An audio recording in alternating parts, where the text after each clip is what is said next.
I could not be more honored to have the amazing, amazing guest today. Her name is Erica. Now, I have to tell you, she was introduced to myself by way of a friend. My friend, I'll just say it's Amy Porterfield, my friend Amy. She was like, Jasmine, you really gotta chat with Erica. And I said, okay, well, spill the tea. And she's like, no, I really think that you should pop on a call with her. So Eric and I had a call and a conversation, and probably within the first, I don't know, 6 minutes, I was like, this is not a call for me. This is a call for the podcast. So I was like, Erica, don't say anything good, even though the 6 minutes you'd already spilled so much goodness. And I was like, we have to save this for a conversation because it would be doing the audience a disservice. I would be doing a disservice. And more than anything, I would be selfish keeping this amazing conversation to myself. So without further ado, Erica Courdae, thank you for being here. Thank you for having me, Oh, Jasmine. I'm I'm excited to be excited here. too because we're having conversations around being allies. We're having conversations on learning how to do better. And we're having conversations about the power and impact that a small business owner can have, even if sometimes we feel like, what do we do? How do we make a change? How do we show up? So, if you would allow me, can Right. I read something that you wrote on Instagram recently? Okay. Sure. Diversity is not a buzzword, but a call to see people as beacons for what makes them different while remembering that we all crave the same basic principles: inclusion, success, community, love, acknowledgement, and safety. If everyone looks like you, but you speak about your business and life and message as if it were inclusive, then there is some work to be done. Ooh, if everybody looks like you, but you talk about diversity, then things need to be done. That is a Hmm. powerful statement. I believe that there's a lot of business owners. I know this, like they want to be more inclusive in their life and business, but they don't know how. So, can you start this episode Right. off with a bang? I mean, we hit the ground running. I was like, save your good stuff. And I'm like, here we go. So, how as leaders are we more inclusive in our work? Like, what tangible tips can we share so people end this podcast be like, this is one thing that I could start doing today? Right. First of all, I appreciate that you chose that caption from Instagram because I feel like it's a very pertinent place to start because one of the things that isn't said in that I'm going to echo is the fact that if everyone looks, lives or loves in the way that you do, then essentially you are not creating a breeding ground for understanding, for variety, for diversity. No one's learning anything, no one's able to evolve. And so you want to be able to figure out why is it that you have created an echo chamber for yourself of people that are just, we're in a vacuum, we're all saying the same stuff, we're all doing the same stuff, but that likely means you're not valuing anything outside of that.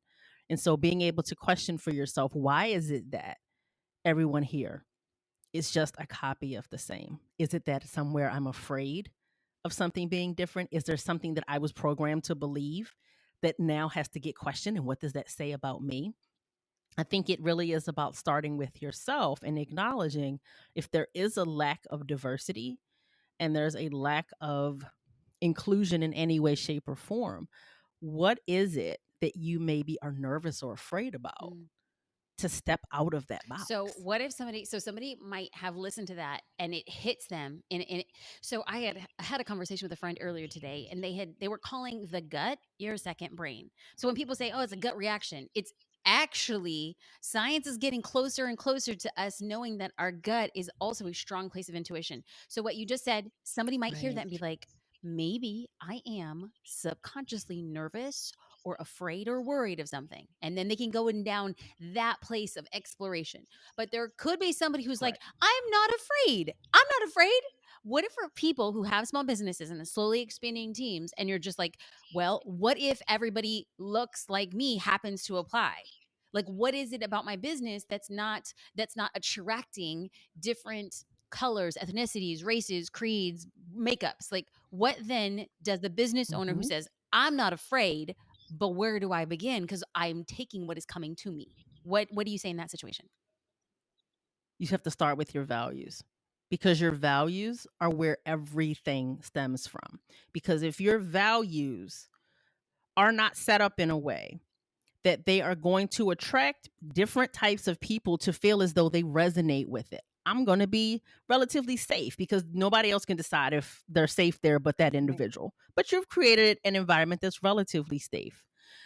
if your values do not create an environment where someone can show up as the totality of who they are at every intersection, they're not going to come there.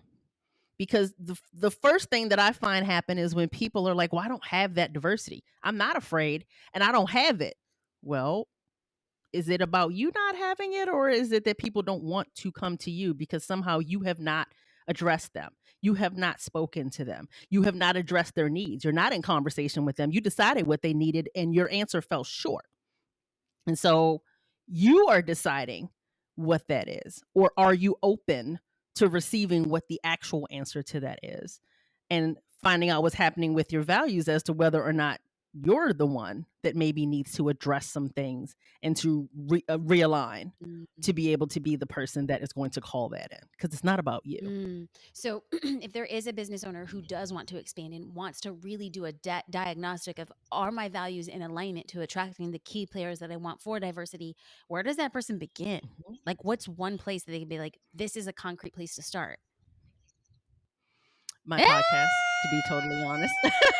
Oh, okay. That was the cleanest right hook on the show that has ever existed. I mean, okay, well, Queen, that deserves a roll out red carpet. Where can people find your podcast to go deeper with this type of content? pauseontheplay.com is the page on the website. It is /podcast. That will give you the actual show notes, which we've actually put effort into making sure that our show notes are more Mm, accessible for people that maybe cannot listen to it in a traditional way. But it's going to allow you to be able to get to Apple, Stitcher, Google Play, Spotify, wherever else, or you can go directly into those podcast listeners. But the thing is if you go and decide, great, I want to change things and I don't know where to start, I can very easily say, oh, you can pay me. Oh, you can go do this. Oh, you can go do that. No, I'm going to actually mm. challenge you to do something that is easily accessible. It's a top rated podcast that is free 99, that does not cost you money to go listen to. So you can actually begin to figure out, okay, what needs to Oh, happen? Because I can give you an example. If somebody wants to come and work with me, but you don't know how you work, do you work better in a group? Do you mm, work better one on one? Do you work better by listening to the questions of others? And that's where I've found that being able to create those episodes that really challenge people. Wait, you want to go throw money at the problem, but are you sure of what the problem is? We need to actually dig a little deeper first and make mm. sure that we're being intentional with our And you're efforts. doing that in a place of value to business owners. You're saying that we can preliminarily go deep on my free 99 podcast that's top rated. Okay. And this is like the first step to you committed to doing the work. So I want to take a step back. Now, Right. there's going to be people who may not know more about your story. So you started off as a Right. stylist and you opened your own beauty salon. And in your Mhm. salon and then in your online coaching business, you wanted to make sure that all of your customers and clients felt safe and welcome. So, how do we as business owners do the same? Like, what's a little bit of the origin story? And then how do we make it tactical for us listeners?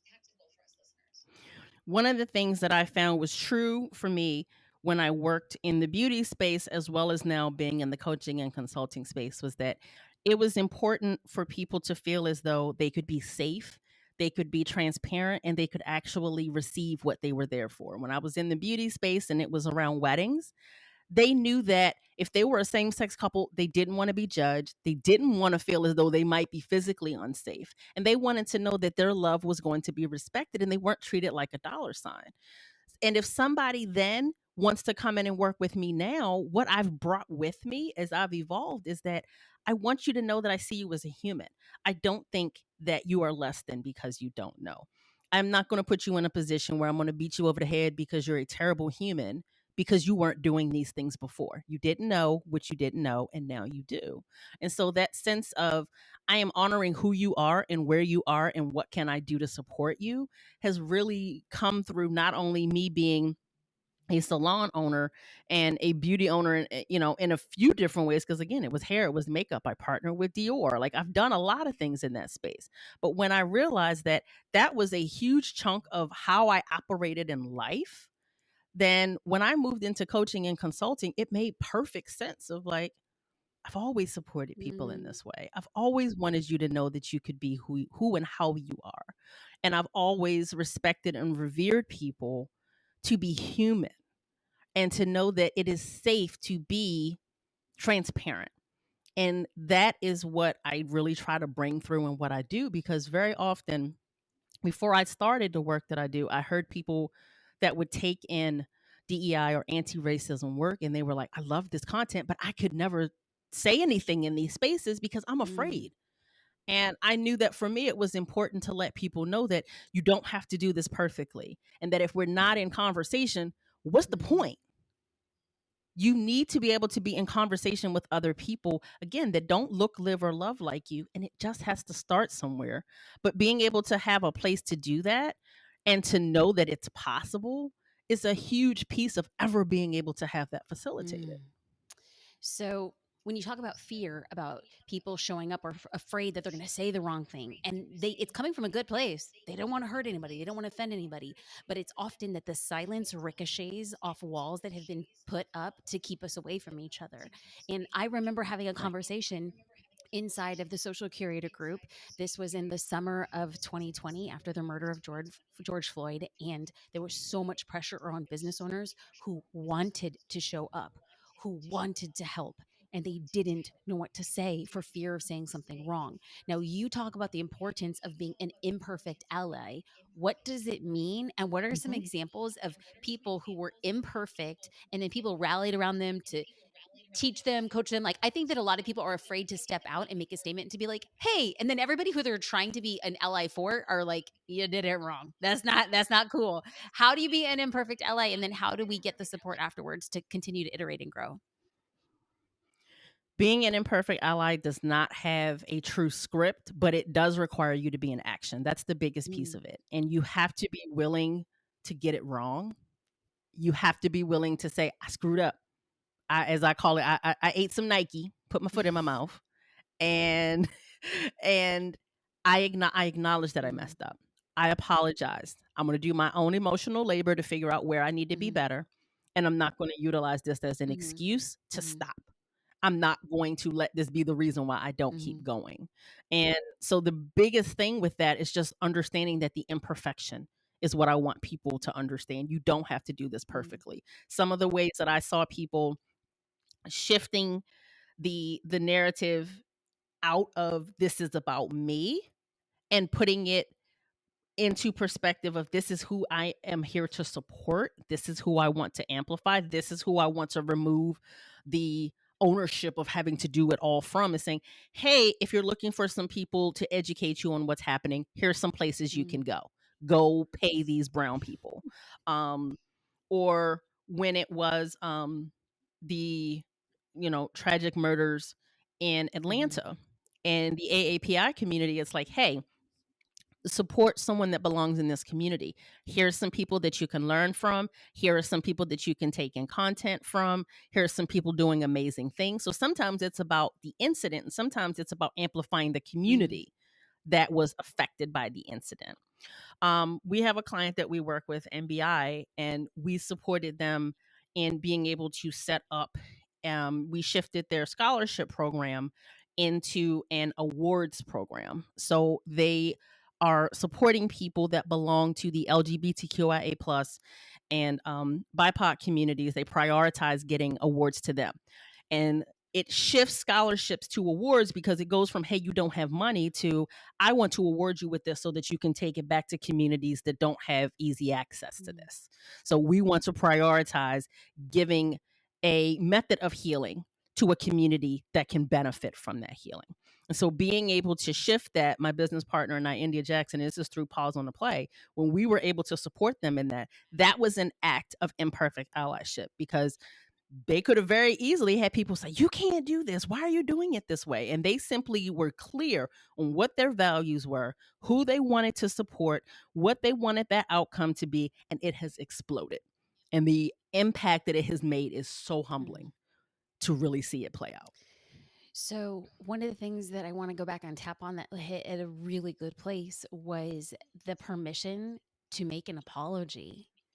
And I think that there is this beautiful iteration that we must take as humans, but then specifically as we drill it down to business owners, that it's okay. I don't know if very many people are demanding perfection from leaders. I don't know if people are demanding perfection Right. from each other. So the thing that you had said again and Right. again is like an imperfect ally is action driven and then has the humility to apologize and then do the work to learn how to try again in a different way. So um, I'm Correct. I'm definitely interested in asking you about something that you had written on your website. So this is referring to being better allies, but we're going to tie it into what we just spoke about with being imperfect. And this is what it says on your website. We have the power as business owners to lead a revolution in a way that larger, top heavy corporations don't. And I was like, heck yes. And I was like, but wait, how? Why? Like, why do small business owners have the power to lead the way? Let's drill down here. Okay. There is less red tape and bureaucracy that you have to fight through to get approval on things. There's a lot Yep. less of a path that things have to go through and get the checks and balances. Like this person has to sign off, that person has to sign off. Oh, wait, the shareholders have to be okay with this. You don't have all of these extra people in the way to tell you no. You don't have all of these extra opinions in the way. How is that going to affect the bottom line if we do Mhm. that? And I think knowing that a smaller and more streamlined company that doesn't have the same type of bloat, you have an opportunity to cut straight to the point. This is what matters. This is what I want to do. This is how we're going to put it into action. This is the support that I need. Go. Mm. You don't have the same types of barriers in the way. However, you have to remember to not create your own barriers. How does one create his or her own barriers? Mindset is one of them. I can't do this. Who am I to Mm. do this? I could never do this. What's going to happen if I do it wrong? People are going to be upset with me. People are going to think that I'm just seeking attention, that it's all about me. What's going to happen if I do this? Am I going to lose the clients that I have? Are they going to be upset that I'm making this shift in these pivots? And I have had multiple clients have all of those, let alone just one or two of them. And 90% of those people that were fully aware that all of those were simply procrastination trying to stop them. They were simply stories. It was imposter syndrome trying to get in the way. When they realized that those were all false, they were able to prove that they were false. They were able to prove Mm. it by having more clients and having more diverse clients. They were able to prove it by having their best years ever or their best launches Mm. ever. And they were able to prove that not only did this matter to them, but that people were going to look at them as an example of what this could look like. So I'm going to repeat back what I think I heard. And can you confirm or amend? So Mm-hmm. let's say somebody listening right now is somebody who has a pretty significant part-time job, you know, working for the man, and then they have a very passionate side hustle that they're really trying to get off the ground, and every customer matters. And so then this person who's Right. listening and says, if I take a stand, if I do something, how is it going to impact? And then, like, what if I don't get customers? I already have very few customers. I just want to play that vanilla line. Like, I just don't want to offend anybody. I don't want to be much. And what you're saying is by taking a stand, you actually have the opportunity to increase the amount of customers. When you are clear with what your goals are, what the outcomes are that you support, and who it is that you want to work with from an inclusionary Mm. standpoint, you will call in the right people and you will repel the ones that are not aligned. Being vanilla and trying to toe the line will get you some clients, but you will not have actually fulfilled your purpose because you're simply getting the fence sitters that don't really support or are not really against anything Mm. strongly. And if you have very definitive opinions and viewpoints on things and you know how you want to impact things, then you have to be willing to take that risk because the reality is you will likely end up on the right side of it if your intentionality and your actions are aligned. Mm. I feel like I can speak to that personally because it's not as if a social curator doesn't bring in its own fair share of people on the fence. Like, I kind of sort of am interested, I'm not quite sure. And then we have the people who listen, they know, they feel it, they're behind it. And the people who come in when their values are aligned to the values of our organization, which are a byproduct of values of me, those are the people who become Right. the biggest advocates. They're the people who are rallying other Mhm. people. So I just kind of want to co-sign on what you're saying is like, if you try to be everything to everyone, you're going to be nothing to no one. And when you are aligning the thing that Yep. you want in your business, come hell or high water, and you're saying, I'd rather work with a smaller group of people who will become hardcore evangelists for what it is that I do and my values, Yes. that will grow. And it's just like a longer play. Ooh, girl. See, this is just how you break it down. This is just how you break it down. Right. So, But what you said was important, though. You said something really big there. Your business has values that are a byproduct of you as a human. mhm. Thank you for addressing the fact that who we are personally and who we are professionally are not mutually Ooh, exclusive. yep. Yep. Yep. And so I think it kind of leads now. This is a very selfish question, and I acknowledge that it's selfish. And on that note, you'll probably hear my daughter in the background. It is lunchtime, so she's going to be driving it in. But I want her to hear me ask this question so that I know I am being very selfish. So you also say that leaders need to oper, operationalize. I'm gonna read that again. Dang, girl, I was homeschooled out here. Okay. You also say that leaders need to operationalize their values in order for them to come to life within the business. What do you mean by that? And that is a hardcore me asking this question. I just want you to deal it to me straight. The operationalizing comes in when you take a value from simply being a static word or statement and you move it into an actual action that can be taken, that can then be put into an SOP or a standard way that you operate within your business, with your clients, with your staff, with support team. And so if you know for a fact that let me think of a good one. I mean, honestly, like I have a company that I work with, and they work with a lot of nonprofits in the Baltimore area. And for them, showing up as you are is really important. And so if they have team members that do have children, they're not going to tell you, oh, well, don't show up to the meeting because you have kids. We don't do that. They operationalize that by letting people know when you apply to this job, hey, we have people that have kids. We have people that take care of family members. We have people that have entire lives that exist outside of who they are within this organization. And we don't separate those two. So at the end of the day, they're a valuable part of this team. They do amazing work, and they're a human that has a life, and they are allowed to do that at the same time because everything is not clearly in a box. Like you just mentioned, like the only reason you don't hear my kids is because school finally started yesterday. Yes, and Like amen. being able like right, I was like finally. And so knowing that for them, it's a value for people to be accepted as they are, and then for that to be a part of acknowledging in their company handbook that these things are fine. These things are accepted. These things are welcome. They have let you know what their take on this is and what you don't have to be concerned about there being an issue with if you come in and this happens to be your reality, or letting you know, hey, this isn't the place for you if you don't feel good about this. So it's also letting people know, hey, this might not be the environment for you if you don't like this. But if this is the type of environment that you want, you'd be right at home here. Okay, so I am very parable. I'm a parable learner. I am example learner, and this to me, this example, come as you are, and then make it part of a standard operating procedure was so helpful for me. Do you have another one off the top of your mind? What's another one? A company that values mental health. Oh, talk So to I have me. another This is my love language right here. Okay, okay.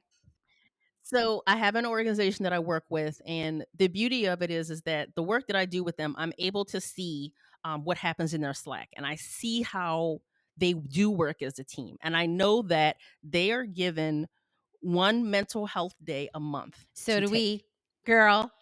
So do and we. I'm loving right, this. I love this. Okay, but tell me how to make it better. Okay. yes, and so. it is not only that, oh, you have access to this, they are actually highly like, go take your day. And so they are not only reminded to take access to that day whenever they want because it's there, but there's also the place for them to say, hey, I'm having a really tough day. I'm not going to be in the meetings for the rest of the day. Okay, cool. And that happens because number one, there's trust. This is not something that's being abused.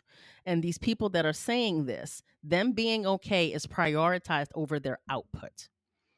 And so when somebody says that you and your well being is a priority here, they give you a way to facilitate that. And if for any reason the needs exceed that, because let's be honest, mental health exceeds anything that we can put aside and plan Amen. for it in the life that we're living Amen. right now. And so to be able to allow them to do what they need to be as whole as they can in that moment, and then know that they can come back when they're ready, jump back in, and that person is not going to miss anything. They're still going to meet deadlines. They're still going to do what they are paid to do and more, and that they are respected as a part of a team. There is nothing that takes away from them. They are not lesser than because of that. I have never seen anyone on that team ever feel like, I can't be honest about this. I can't talk transparently on a call about this. I can't share this. And that is something that is baked into everything that they do. And so when they work with clients, they remind them to embed those same types of values into what they do. That is so, so, so good. Between both of those things, come as you are. And if you are not okay with your team members showing up as they are, children, Right. caretakers, partners, then this is not the place for you.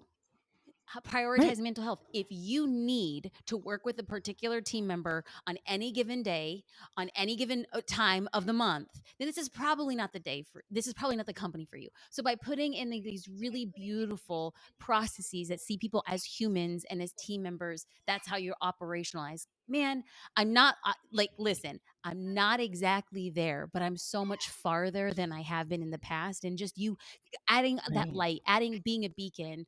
Speaking of being a beacon, give a shout out to your podcast once again, because this conversation is just, we're just scratching the surface and there's so much more that people want to go deeper with. So, your podcast, how people can follow up with you, how they can follow you on social, give us the goods. Absolutely. So again, my name is Erica Courdae. I am the host of Pause on the Play. Pause on the Play is in all the places that you would take in your podcast goodness. So Apple, Spotify, Stitcher, Google Play, all those things. And if you come over to the website, pauseontheplay.com/podcast, you'll be able to check out the show notes. If you are a visual learner, I often give journaling prompts, so you'll be able to actually get those right there. If for any reason you are hearing impaired, or you simply from a neurological standpoint do better reading, those show notes were created with that in mind, and we're always open to constantly adjusting that to make sure that they support the people that is there for it. It's not just us. You can also learn more about me at ericacorday.com, so you can hear some of the things that Jasmine has read to you today. You can actually see my values on there, and mine are phrased in what you would expect from me and what you'd expect in us working together. So there's information there as well. And I am Erica Courdae on Instagram, and it is Pause on the Play on Instagram if you want to learn more about the podcast and our community that is a Mighty Networks community. I appreciate you sharing your goodness, your brilliance, your insights so generously. I told you not to share the goods in our last call, but I didn't actually realize that you were saving the best of the best for this conversation. I hope that this is the start of many. Thank you, thank you, thank you for including us in this conversation. I appreciate you, Erica. You're a light and a beacon in this world. I appreciate you, friend. Thank you for taking me in. Thanks, Jasmine. Thanks for everyone listening.